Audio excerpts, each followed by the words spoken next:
Welcome back. So now that we have our WBP button, a nice general button, we can use this instead of recreating all of this every time we need a little button. So our attribute menu now uses it for the close button, but we can also use it in our other widgets that use buttons as well, like this one. That's in our text value button row. We see that we have an overlay with the border, the button, and the plus there. We can actually replace that with our widget now. So I'm going to go ahead and just delete the whole overlay and simply bring in a new overlay. That just deletes everything in the overlay. And then I can search for button and choose my WBP button and bring it on in. Now I do want to set vertical alignment to center. While I'm at it, I might as well set horizontal alignment to center as well. But we had a plus sign here, not an X, right? So I want to be able to set those properties on it. Now, an easy way is just making those properties editable by going to our WBP button, into the graph, and into our button properties, and just exposing all of these with the eye icon. I'm going to go ahead and just click the eye icon for all of them and make them all exposed so we can edit them.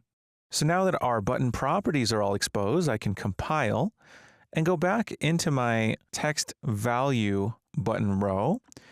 And I always save all before starting to tamper with these things. Sometimes you can get crashes.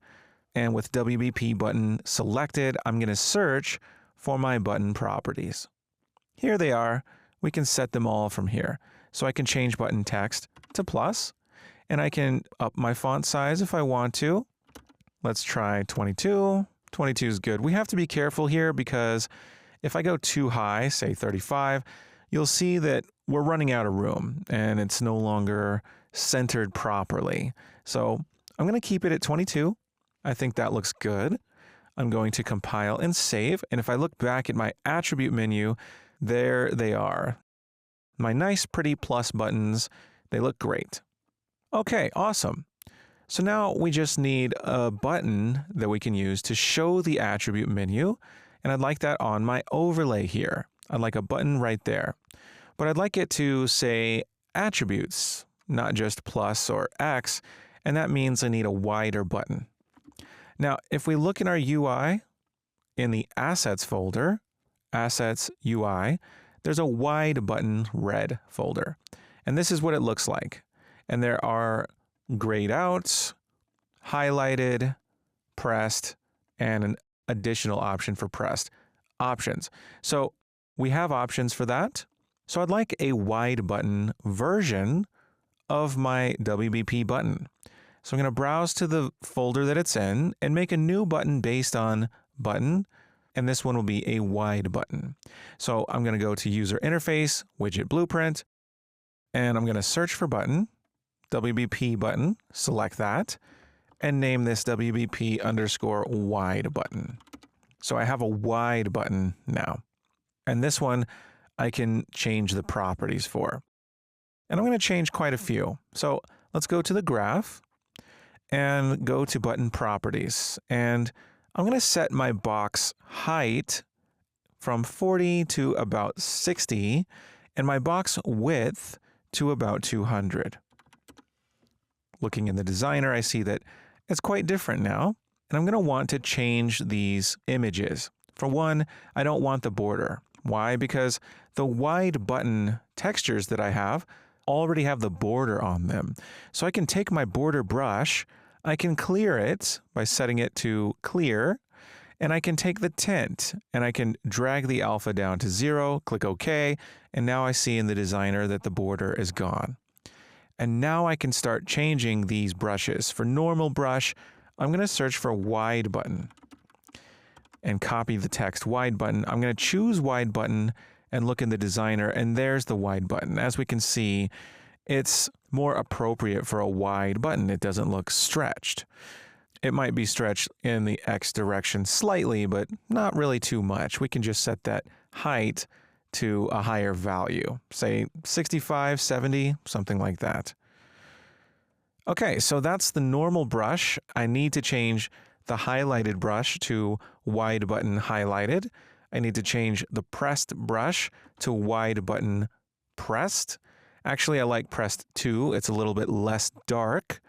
And for disabled, I'm going to set it to wide button grayed out. And now our button looks more appropriate. Now, I'd also like to change the font a little bit and the text. I'm going to set the button text to something more than X. I'm just going to set it to button. And for the font family, I'd like to set this not to Roboto, but I'm going to search for Pirata. I like Pirata 1, regular. I'm going to set that to Pirata 1. Let's see what that looks like. Not too bad. And I think the font size can go up. I'm going to go from 16 to about maybe 22. That looks good. And we can give this some letter spacing. I'm going to select letter spacing. By the way, if any of these look grayed out, make sure you go back to WBP button and compile. And then you can come back and set these default values. I'm going to give a letter spacing of 200. I think that looks pretty good. And this is wide enough to accommodate for a decent amount of characters. So now that we have a wide button, we can add a wide button to our WBP overlay. And I'd like to do that. So again, I'm going to save all. And I'm going to add a wide button to my overlay by searching for wide button and dragging one in. And there we have one. And we can just play test. I can press play. We're getting our widget drawn to the screen. And if I highlight it, I see that highlighted version. If I click, I see the pressed version. It's looking great. If I disabled it, we'd see the darker version, the disabled version. Excellent. Now, it's just called wide button. I'd like to rename this to attribute menu button because that's what this will be, the attribute menu button. Let's compile that. And we have the option to change its text here in the details panel because its text is exposed. So here in button properties, let's find that text. I might not have exposed the text. Let's go to WBP button. It's called button text. Maybe I'm just not seeing it. There it is, button text. I don't know why I didn't see it. I'm going to change this to say attributes. Not attribute, but attributes. And now we have a button. So if we go back and press play, we see attributes. And we expect to be able to click that and show the attribute menu. That is the ultimate goal. So the last couple videos, we kind of spent a lot of time just making a button widget and making it nice and versatile so that we could use it and subclass it. We've seen that it's quite easy now to just change out these brushes. We can change the width and height. And now we have a really nice button widget that we can use. Now the only thing to do is to show our attribute menu widget when we click the attributes button. So that means, of course, we're going to have to take this button, check is variable. That way in the graph, we can get that attribute menu button and do things with it. And if you wanted to just see what it looks like disabled, we could do that. We can do it in event construct, for example. We could take attribute menu button. We can get the button widget, and we can call set is enabled, passing in false, like so. We can save all and press play, and now we see what it looks like disabled. A little bit darker. Pretty cool. Okay, so that's in the overlay. We don't really need to do that now. I think this is a good place to wrap it up.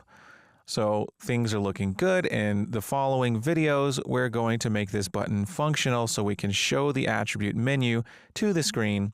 We'll do that next. Great job, and I'll see you soon.